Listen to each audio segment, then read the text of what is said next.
I'm Theron Ramacharaka. Thank you for stopping by. This video is about clarity.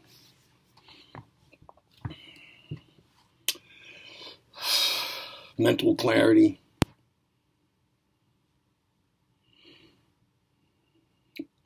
clarity in action, clarity in communication especially, what I'm referring to here. Let me give personal experience just to lead into this. Recently, I received some written communication from somebody. The words that I'm referring to here, which aren't important here, but the phrasing was pretty clearly stated. But what it referred to was not made clear. It wasn't stated. That to which those rather precisely written words with pretty clear meaning, I believe, what they pointed to, the meanings of the words were pretty clear. They weren't ambiguous terms, but what the overall assertion referred to, it was referring to something from the past, the recent past, wasn't stated. And so I think I misunderstood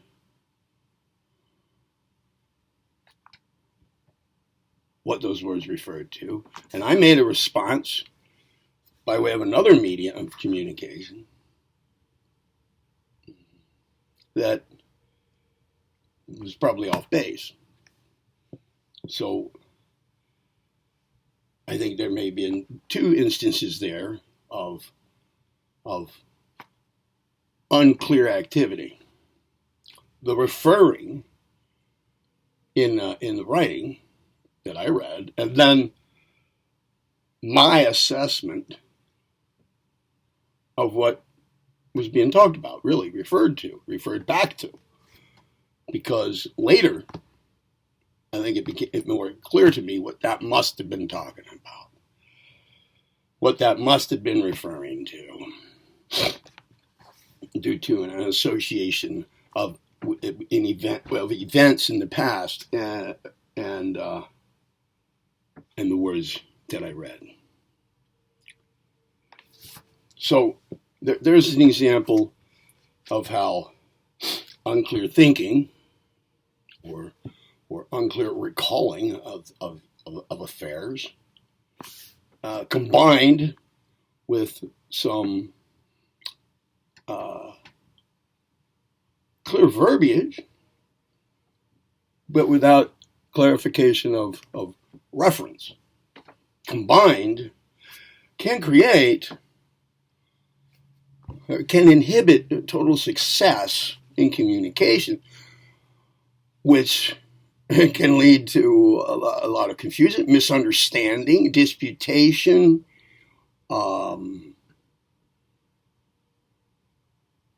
ill direction or misdirection, not intentional, but just the direction of subsequent events or activities or thinking or decisions in life, cognitions, feelings, emotions, everything, unnecessarily. A lot of misunderstandings among people that have sometimes dire consequences in life with respect to the cooperation of others, and comes just out of unclear communication, both on on both sides of the interlocution going on, whether it's written, body language, or verbal, oral. So I want to point out here, that's an example, and then a general thrust of what I'm getting at. about clarity. My wife right now, you're moving on to another way to approach talking about this, another anecdote. She's taking some college courses online, and one of them right now, one of her freshman year courses, has to do with communication in the workplace. And there was a quote given. This is just like, I think, the second week of the quarter, still pretty much in the introductory phases of the course. Matter of fact, communication in the workplace, yeah, that's one of the courses, but the one to which I'm actually referring, to be clear, to clarify here, or to correct what I just said, for general purposes of clarity here, she's also taking a second semester in writing. This is what we might call the argumentative or the persuasive, the informative writing course that's usually required of everybody starting out in college. All right, so there was a quote offered in support of clear writing. The quote was simple, and paraphrasing it here, it was something like,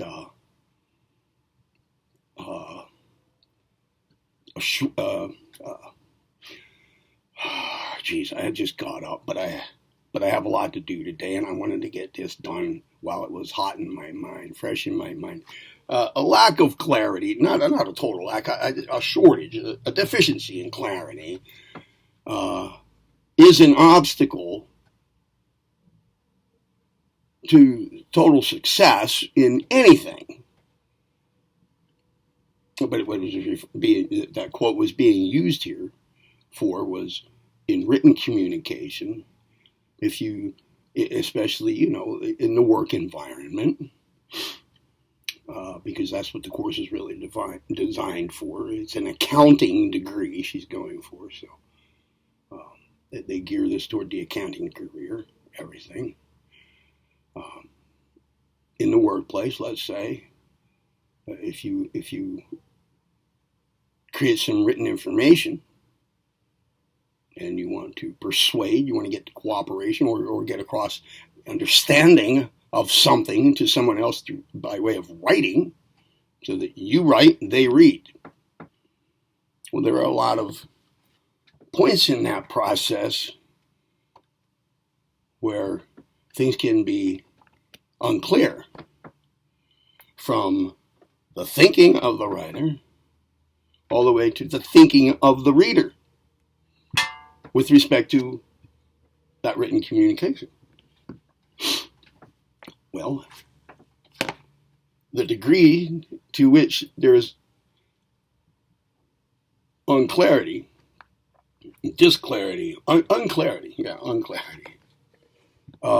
is the degree to which there is the potential for clarity-based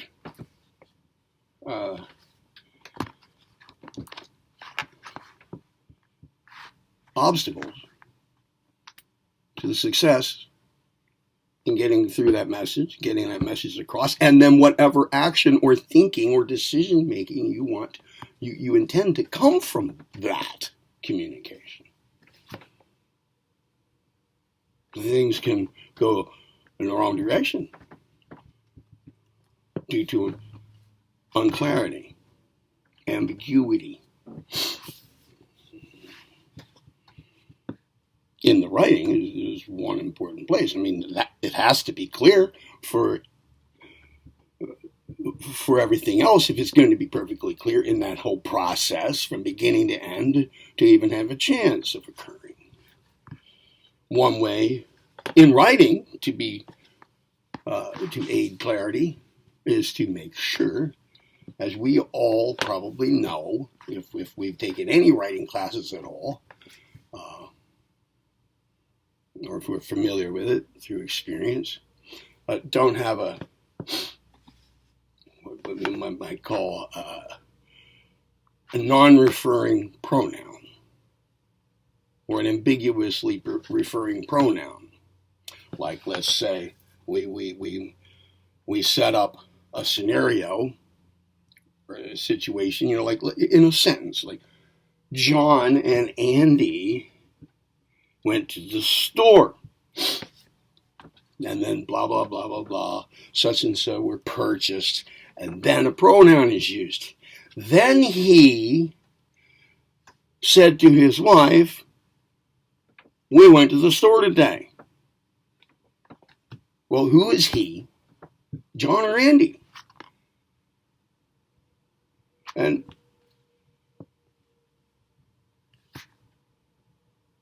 at that time, the reader has to make a decision. They may make the wrong one. They may have John in mind. They might have Andy in mind. Could get it wrong because the pronoun did not, it referred, but we don't know to whom. Matter of fact, for that matter, depending on the context, it could be talking about some third person. For all we know, right? The reader. Now, in the workplace, we're often responding to emails, right? Now, some email services, some email applications, whenever you reply to something, click on reply, the original message to which you're replying shows up in the new text box area. So you could reply in line with the text to which you're actually replying. Others don't. You click on reply and you just get a blank text area.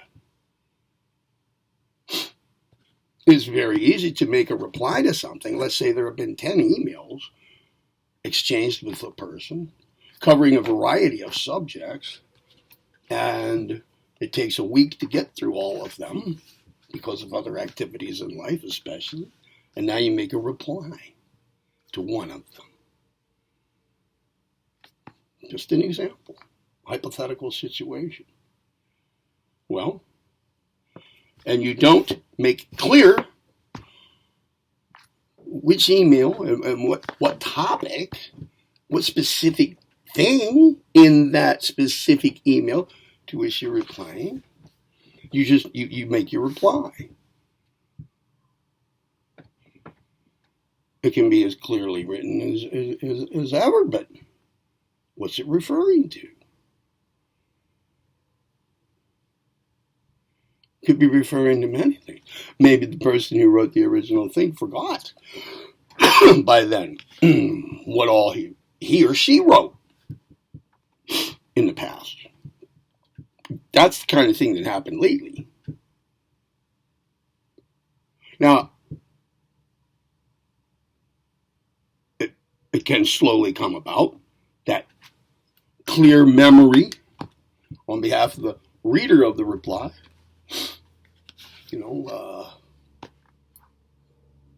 Putting a lot of attention into trying to figure out, what was that talking about, really? I've already made a decision from it. I've kind of concluded what I think is being addressed. I've taken action on that. I've created further communication about it. But then it can dawn on a person later. Like, oh, I remember something that I said that, yeah, that's clearly now to me, right? I'm still not for sure, but clearer to me that was referring to something else than what I took at first. Now that can take some attention and time. So there's unclarity on both sides. So clarity is very important. Now let me go to a more important application, even for our own personal involvement and self-mastery. Okay, I've talked about our motives for engaging in any such road in life, going about any such progress, constructive evolution, self-generated motives. I still have yet to lay out a step-by-step process for the purification and application, implementation into our personal involvement, our motives.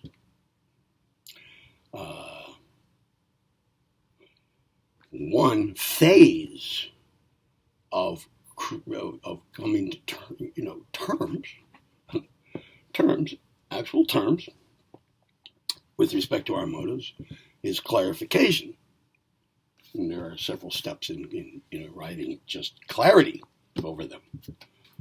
But without clarification, we can't do much more with them that's going to be of good use.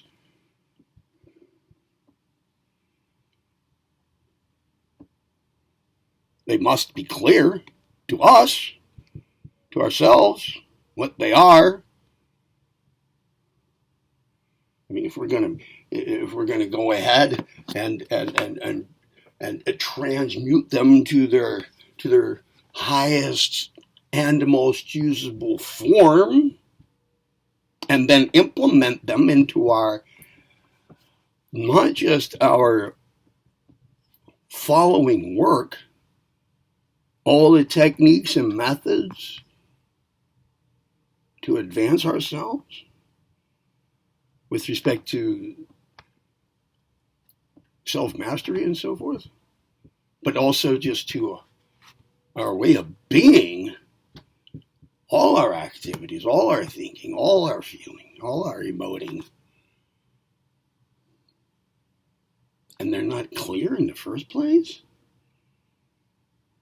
No, I think it should be pretty understandable and clearly cognized by you or anybody who hears this, that there's an obstacle to the overall success of the entire thing.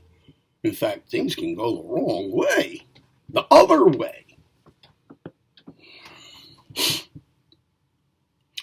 Just wanted to make that, I just wanted to offer some, I wanted to refer to this. I wanted to get it out here, and hopefully clearly. I'm Theron Ramacharaka.